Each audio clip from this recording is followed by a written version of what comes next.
그럼 오늘 공부에 들어가 보겠습니다.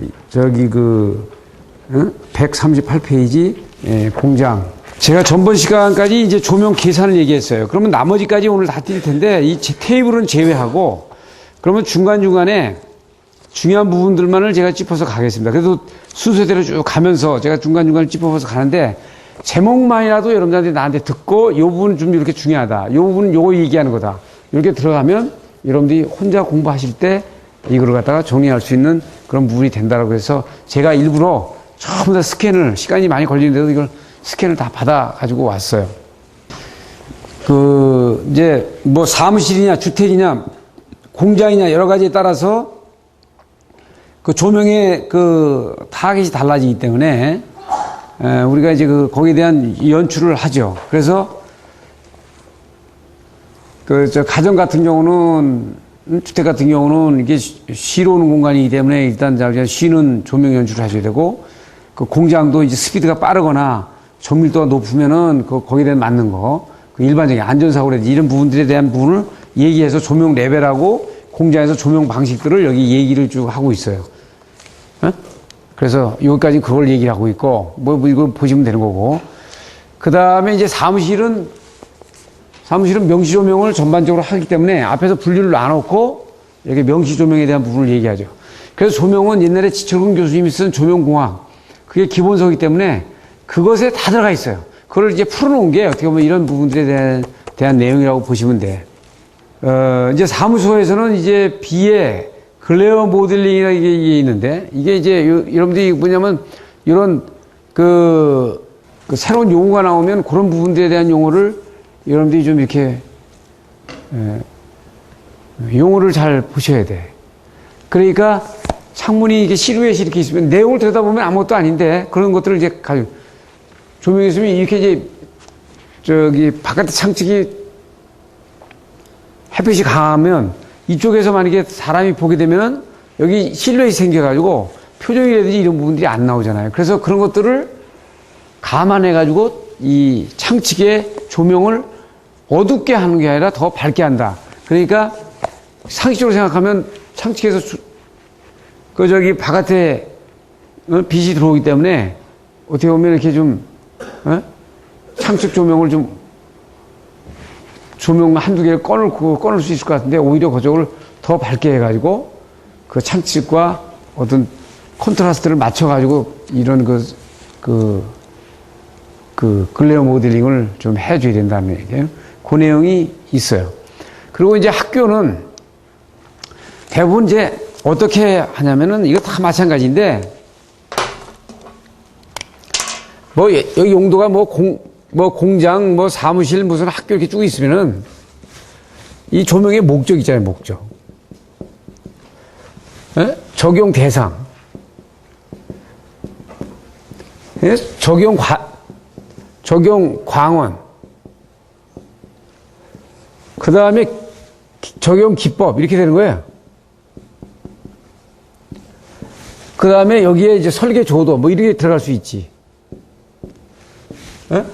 그리고 공장이면은 공장에 대한 목적, 사무실의 목적, 학교의 목적, 이런 식으로 돼가지고 적용 대상은 학생, 사무실은 작업 근로자, 적용 광원 어떻게 할 거냐.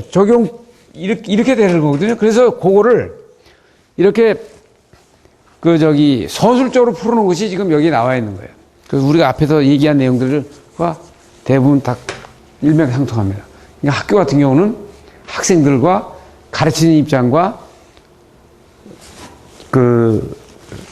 학교에, 수업을 받는 입장이 학생 입장, 두 가지 입장이죠. 그러니까 가르치는 입장에서는 학생들을 볼 때 이 광원이 눈이 부시지 않아야 되고 학생들은 글씨가 잘 보여야 되고 피로감이 적어야 되고 두 가지 목적이에요. 병원이다. 두 가지 대상이야. 한 세 가지 되겠나요? 첫째는 환자. 환자가 일단 누웠을 때 눈부심을 일으키지 않아야 되고 그 다음에 병을 진료하는 간호사나 의사들이 진료하기 적절해야 되고 그 다음에 거기에 면회를 왔으면은 면회를 온 그 가족들이나 이런 사람들이 거기에 맞는 조명을 해줘야 되죠. 그러니까 세 패턴이야. 그럼 만약에 내방객이 없는 진료에 내방객이 없는 면회가 안 되는 환자하고 의사만의 그 공간이다 그러면 두 가지의 대상문에 대해서 대상 인원에 대해서 그 조명 연출을 해주면 되죠. 그러니까 학교는 가르치는 사람과 받는 사람의 입장이다. 그래서 이제 이 가르치는 사람의 입장에서는 여기 앞에 광원이 위치를 해가지고 눈부심이 있으면 안 되니까 이 뒤쪽으로 다 몰고 뒤쪽에다 몰아가지고 보는 그 학생으로 하여금 그 눈부심이 적으면서 그 조도를 확보할 수 있도록 하고, 그리고 이 바깥의 채광이 반사를 해가지고 이게 오히려 그 피도를 발생해가지고 보이는 게 안 좋기 때문에 옛날에는 여러분들 학교를 지으면은 전부 다 창문을 만들어가지고 커튼을 쳐놨는데 커튼을 쳐놔도 그 빛이 들어오기 때문에 그게 좋은 학교 건물이 아니죠. 그래서 요새는 중고등학교를 보게 되면은 이 창문을 굉장히 좁게 만든다고, 좁게. 그래서 자연 채광이 안 들어오도록 적게 들어와야 어떻게 보면 자연 채광이 적게 들어오고 안에 실내 조도로다가 일단 돼야 학생들이 그 상당히 좋은 조명 조건 안에서 있는 거예요.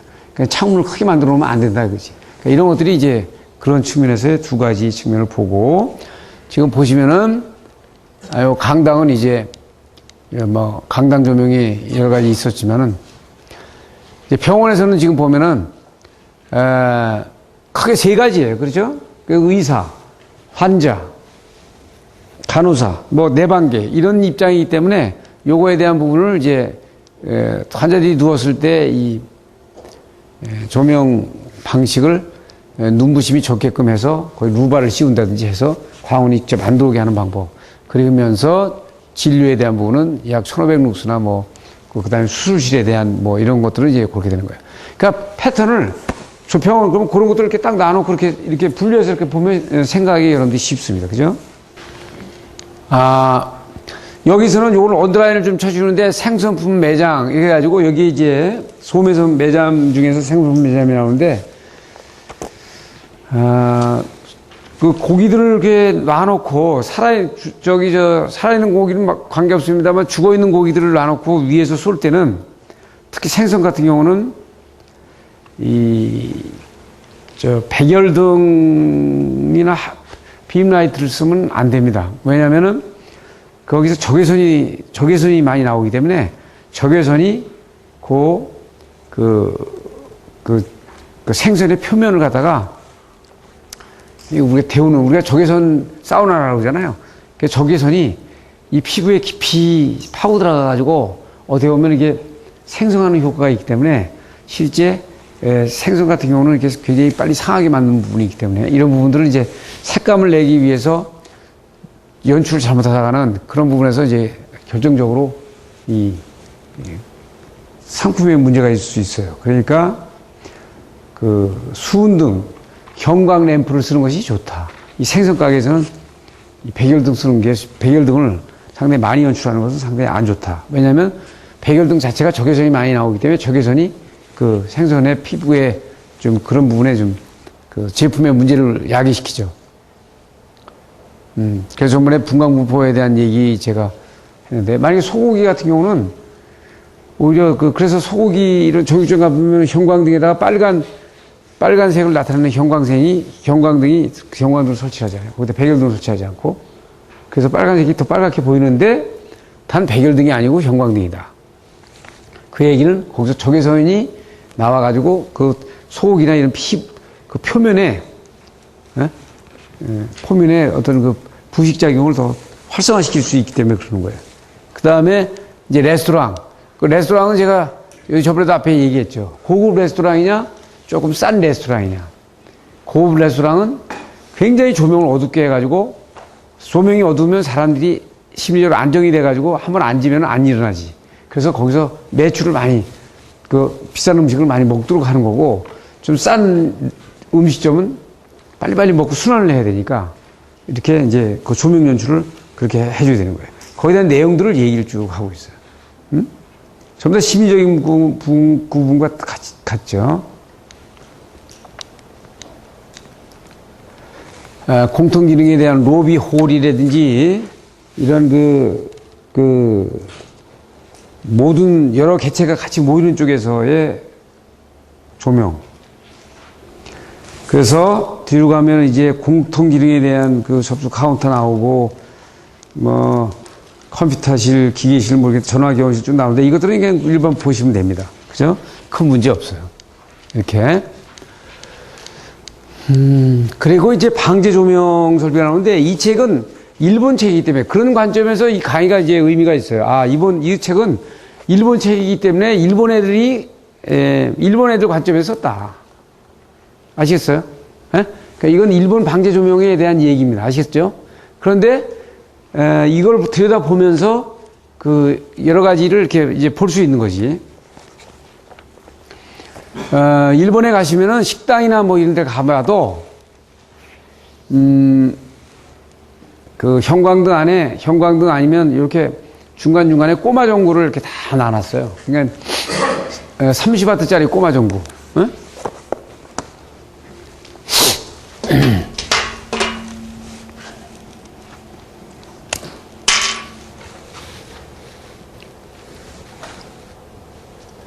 이렇게 똑재 해가지고 이렇게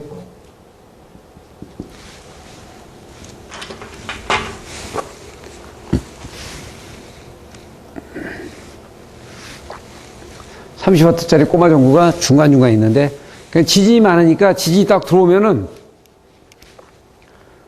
이제 이 꼬마 전구가 켜지는데 얘들은 이제 이거를 비상 라인으로 통해 가지고 배터리나 축전실이 있으면 비상 라인으로다 이렇게 오게 되면은 지진이 오게 되면 이 전선이 끊어질 수 있죠. 그죠? 전선이 끊어질 수 있으니까 이 뒤에다가 이 배터리 내장형 이렇게 해가지고 여기 레버를 걸어가지고 켜서 확인할 수 있고 배터리 내장형이 평소에 이제 충전이 되다가 전원이 끊어지면 자동적으로 딱 들어오도록 만들어서 이렇게 방지 조명을 철저하게 해놓은 부분을 볼 수 있어요. 그래서 일단은 여기서 소개하려고 하는 거는 일본 애들의 그 생각을 우리가 들여다볼 수 있다. 이 이제 재발생 시의 특성은 이제 피난 심리는 항상 사람이 몰려가는 쪽으로 몰려온다. 여기 만약에 여기 강의실하는데 갑자기 불이 꺼져가지고 불이 탁 났으면은 여러분들은 어디로 도망가냐면 첫째 불이 난 것으로부터 멀리 피하려고 그래요. 그러니까 만약에 불이 저쪽에서 났다. 그러면 이쪽으로 피하죠. 만약에 불이 이쪽에서 났다. 그럼 이쪽으로 피하려고 그런다고. 그러니까 먼 곳을 피하려고 그러지. 그 다음에 한 사람이 한 곳으로 다 달려갔다. 그러면 그쪽이 대피로인 줄 알고 일단 한 사람이 저쪽으로 튀었다. 그러면 저게 대피로인 줄 알고 일단 다 몰려간다고 저리로. 응? 그러니까 추종 심리가 있어요. 그러니까 죽는 데서 다 몰려서 죽는 거예요. 응? 그 다음에 뭐예요? 일단 밀고 나가려고 그래. 그래서 모든 그 영화관이나 이런 데는 이 문이, 강당이나 이런 문이 이게 안으로 여는 게 아니라 바깥으로 열게끔 돼 있어야 되고, 지금 이런 데도 이제 잘못되어 있는 건 뭐냐면 이 문이 이렇게 손잡이식이 아니라 이 레바식으로 해가지고 탁 레바를 누르면 이게 자동으로 딱 열리게끔 돼야 돼요. 그래서 이런 신촌이나 이런 데 영화관에 가보면은 저는 진짜 무서워. 어떻게 보면 가서 보면은 멀쩡하게 이렇게 영화관이라고 돼가지고 이쪽은 비상구도 없어. 한 군데만 있어요. 그런데 몰리면은 다 죽는 거지.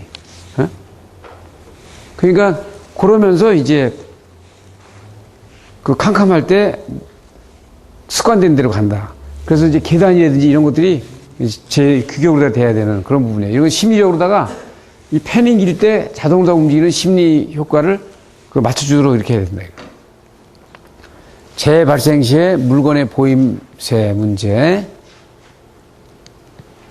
비상용 조명 장치는 조건, 이게 이제 일본 얘기입니다. 그래가지고 이제 이 조건이 여기에 보는 것처럼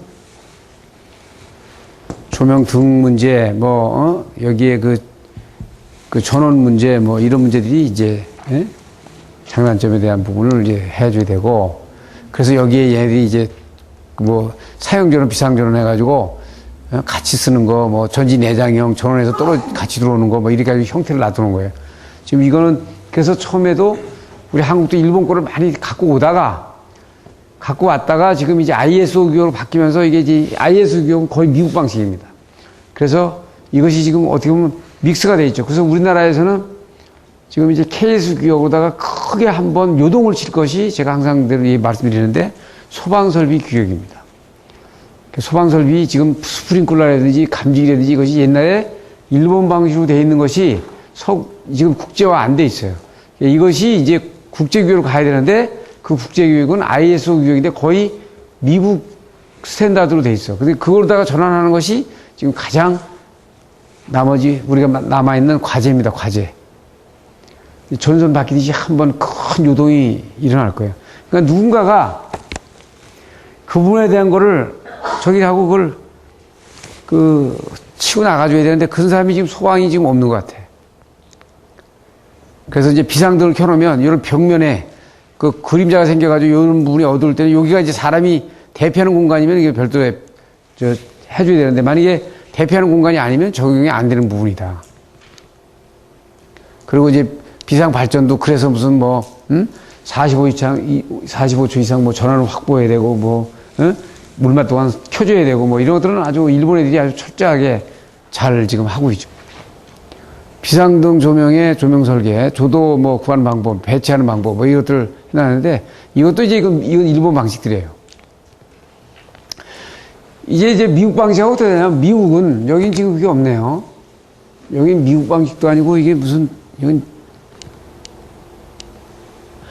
미국에는 이런 조명들을 놓는 게 아니고 이 서치라이트 식으로 해가지고 내장형 배터리 내장형 해가지고 요소에 복도하고 있는데 설치해놨죠. 그거 미국은 이제 그런 방식으로다가 지금 설치를 다 하고 있고요. 이렇게 일본 애들은 아주 조그만 꼬마종고 백열등으로다가 아주 일정한 간격으로 다 설치하는 방법들을 이제 설치하고 있는 것이 일본 방식이에요. 대상물,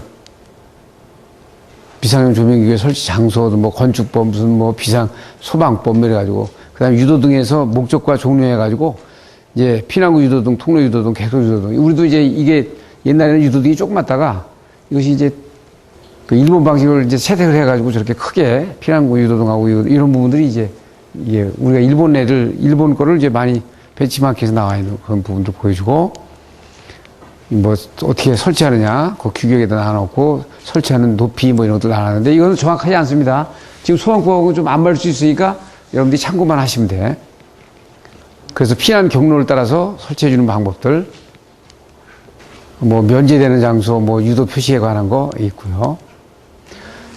그 다음에 이제 그 조명 설계에 대한 기초가 들어가는데 이건 전번 시간에 제가 여러분들한테 이제 해드렸어요. 그래서 방사의 비대에 대한 거. 그래서 여기는 이게 지금 최대 시간도가 683 나노메타 루멘4 와트로 돼가지고 최대 시감도가 이렇게 얘기를 하고 있는데 이것은 전번 시간에 내가 그 표를 가지고 얘기한 일본 애들이 쓰다 보니까 거기 조금 수치가 다른데 의미는 다 같습니다. 그러니까 최대 시감도가 1와트 때 최대 시감도를 하는 게 뭐 780 나노메타다. 루멘이다. 이게 683 루멘이다. 이게 480 나노메타에서 780 나노메타 중에서 요 최대의 그 광속을 내는 게 이렇게 된다는 건 전번 시간에 보여줬죠. 그래서 그 파장을 미분하고 시감도를 적분하고 또 여기에다가 더 하려면 여기 X냐 Y냐 이 식에다가 뭐예요? X바를 넣든지 Y바를 넣는데 우리가 Y 시감도 곡선을 우리가 일반 조절하기 때문에 Y바를 넣어줘야 된다. 이거 얘기했고요. 측광능과 단위. 그래서 방사속, 광도, 휘도, 조도, 광속발산도는 반드시 알아야 된다. 그래서 광속발산도는 튀어나오는 조도의 광속의 숫자, 조도는 들어가는 광속의 숫자. 뭐 이래가지고 이 내용을 이걸 아셔야 전기도 단위 알고 들어가는 것처럼 이것도 단위가 굉장히 중요하다는 얘기를 했죠. 조명 계측기. 이쪽은 쭉 그냥 보세요. 보시는데 여기서는 이제 시험에 나오거나 할 수 있는 게 뭐냐면 조도 측정이거든요. 이제 사람의 눈에 대한 과학적인 구조 얘기 나오고 이게 왜냐면은 일단 조명이라는 게 빛의 밝기하고 눈에 대한 생리적인 효과의 그 관계이기 때문에 실제 어두웠을 때와 밝았을 때 어두웠을 때 시감도 곡선이 변화지는 부분을 이제 우리가 퍼킨즈 이펙트라고 그랬어요. 그러면 이것들이 또 수능하는 또 곡선이 또 달라. 예? 그래서 우리가 밝은 데 들어갔을 때는 어두운 데서 밝은 데는 금세 수능이 되는데 밝은 데서 어두운 데 들어가면 한참 있어야 조리개가 들어가는 것처럼 상당히 이게 수능하는 부분이 다르기 때문에 이런 부분들을 이제 고려해가지고 된다. 그래서 요새 이제 그 복합 빌딩을 많이 짓거든요. 그러니까 예를 들어서 무슨 얘기냐면 뭐 밑에는 백화점, 중간에는 사무실, 뭐 위에는 뭐 호텔, 뭐 이렇게 지면은 그 한 사람이 동선이 백화점으로부터 뭐 사무실로부터 호텔까지 이렇게 동선을 일순간에 지금 빠른 시간에 간다 그러면 눈에서 조명에 대한 수능이 이 조도의 차이뿐만이 아니고 여기서는 백화점에서 그냥 휘황찬란하다가 사무실 가서는 뭐 형광등이었다가 그 다음에 또 이렇게 되면은 그런 중간 과정에 반드시 완충지대를 나눠야 된다는 거지. 그러니까 뭐냐면 이게 명수능, 암수능처럼 똑같아요. 원래는 이 중간에 이게 백화점이에요. 백화점에서 여기 사무실로 올라가면은 바로 엘리베이터를 타면 바로 엘리베이터를 타고 백화점에서 바로 가면은 이 백화점의 조명의 색깔과 조명의 환경에 노출됐다가 이제 사무실에 노출된다. 그러면 여기서도 문제가 생기는 거예요. 그러니까 뭐 밝고 어두운 것뿐만이 아니고. 그러니까 이럴 때는 만약 로비, 엘리베이터 로비가 수능의 장소로 해가지고 사무실에 들어가기 전에 일단 눈이 그 색깔이라든지 이런 부분에 약간 수능을 해가지고 들어가도록 만들고 여기서 다시 뭐 호텔로 간다 그러면 여기도 마찬가지. 그래서 엘리베이터 로비는 색깔의 조명의 환경에 놓이는 부분들에 대한 수능을 해주는 그런 공간으로 활용해야 된다. 그러니까 암수능, 명수능 이게 그래서 조명에 이제 연관이 되는 거죠. 휘도 대비 이건 뭐 이제 보시면 되고요. 그래서 이제 우리가 눈의 그 시력을 저하는 조명의 조건 해가지고 뭐 휘도 음포의 불균율, 광원, 그래야 눈부심, 시야내, 휘도의 시간적인 변동 뭐 이런 거 있을 수 있죠. 이걸 설명해 놓은 거예요. 그렇죠? 그게 쭉 보이고 여기에서는 이제 우리가 좀 볼 것이 101페이지에 양호한 여기 시지 강력이라고 그랬는데 여기 눈의 지각력을 저하시키는 대상물을 선택해 가지고 보시면은 양호한 그 보임의 조건을 갖다 좋게 해주는 것을 해주기 위한 조건들을 했어요. 조명공학에는 어떻게 되어 있어요? 좋은 조명의 조건은 어떻게 돼요? 네? 너무나 아주 기본이기 때문에 좋은 조명의 조건이 뭐야? 네? 적당한 노출, 적당한 대비, 적당한 조도, 적당한 휘도, 그 다음에 어떻게 돼요? 크기가 있어요, 크기가. 아무리 다 좋아도 물건이 보이는 게 너무 적으면 안 되잖아요. 대상물에 적당한 크기가 있어야 돼, 크기가. 예? 예? 이건 명시적인 거지. 그리고, 그 다음에 분위기. 예? 예? 요것이 이제 여기서는 좀 중요한 부분이에요. 그죠?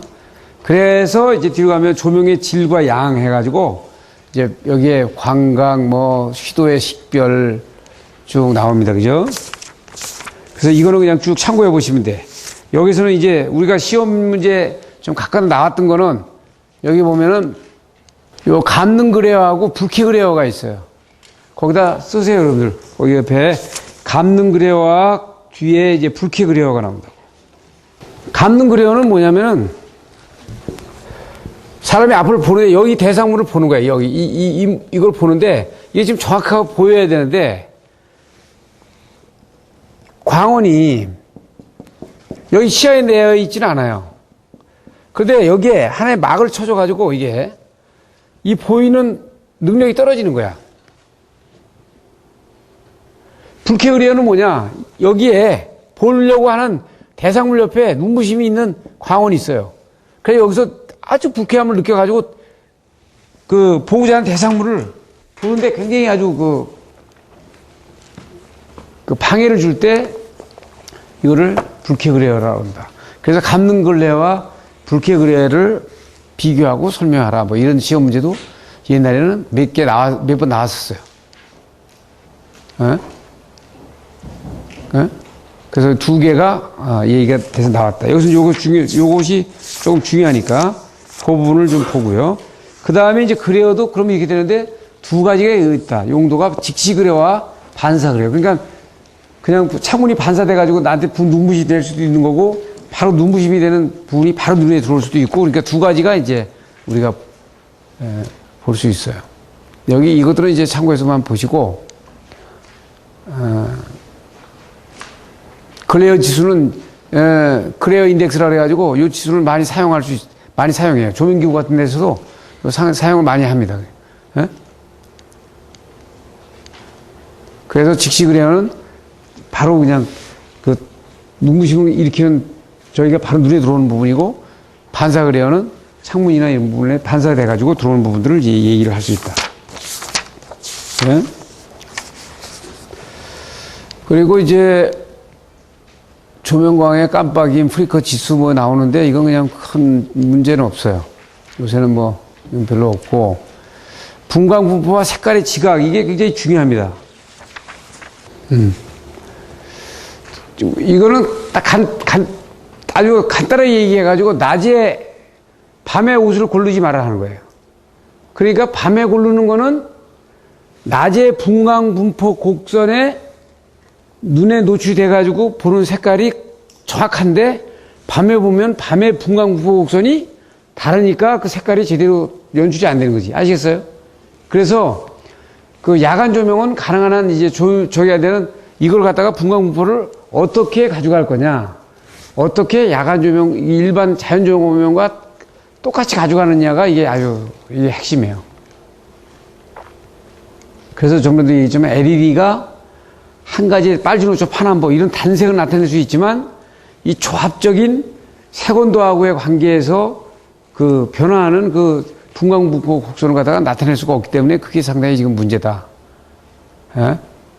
그래서 이게 색지각과 심리 물리적인 평가 이게 아주 중요한 내용이기 때문에 그 심리적인 부분에 예?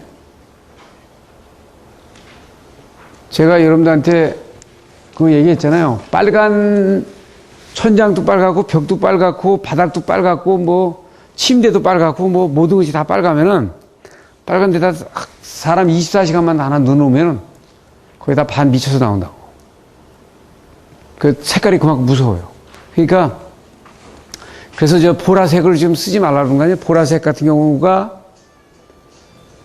지금 저기 버스 같은 경우 옛날에 좀 보라색 했다가 보라색은 저기 말하면 죽음, 우울, 그런 그림도 이런 분광 분포에서 색깔을 나타내는 그 연출이 안 맞으면은 그 색깔이 그 연출이 안 돼요. 그러니까 그 상당히 아주 그 어려운 부분이죠. 심리적인 부분이 굉장히 크다.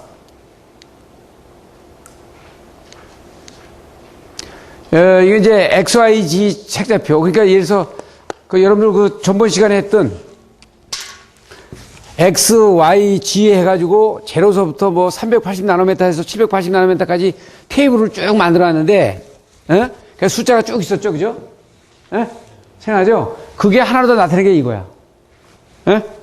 X, Y, G 해가지고 380나노미터부터 780나노미터까지 스펙트럼의 궤적으로 해놨죠. 요게 아마 흰색일 거예요. 그러면 여긴 뭐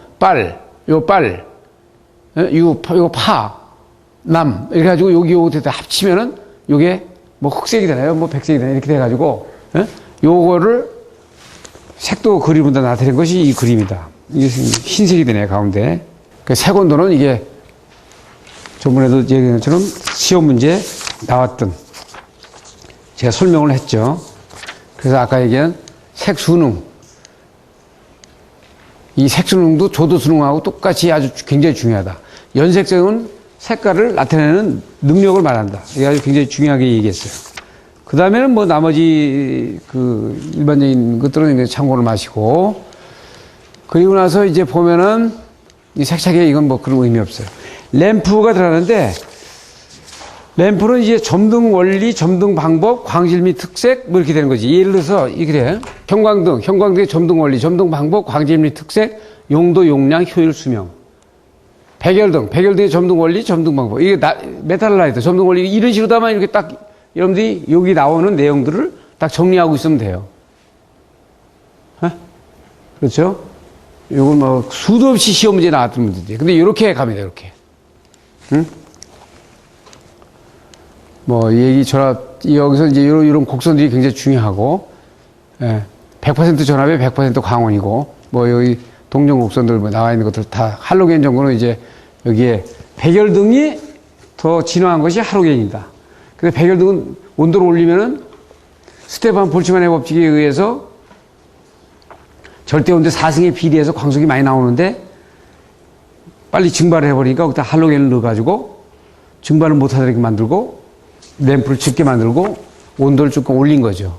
그래서 여기 할로겐, 이게 증발하면서 할로겐 화합물이 돼가지고 여기 온도가 낮아지면 다시 돌아와서 다시 여기서 분해를 해가지고 할로겐을 넣어놓고 다시 할로겐 가스 가면서 이렇게 계속 순환을 하니까.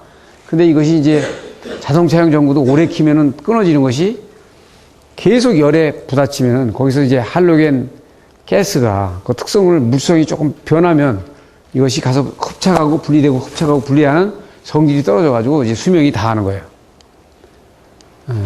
형광 램프도 마찬가지. 점등 원리, 점등 방법, 광질 및 특색, 용도 이렇게 쭉. 이건 앞에 기체 방전에 다 한 얘기입니다. 그죠? 여러분들은 그렇게, 그러면서 이제 이런 그림들이 많이 나와요.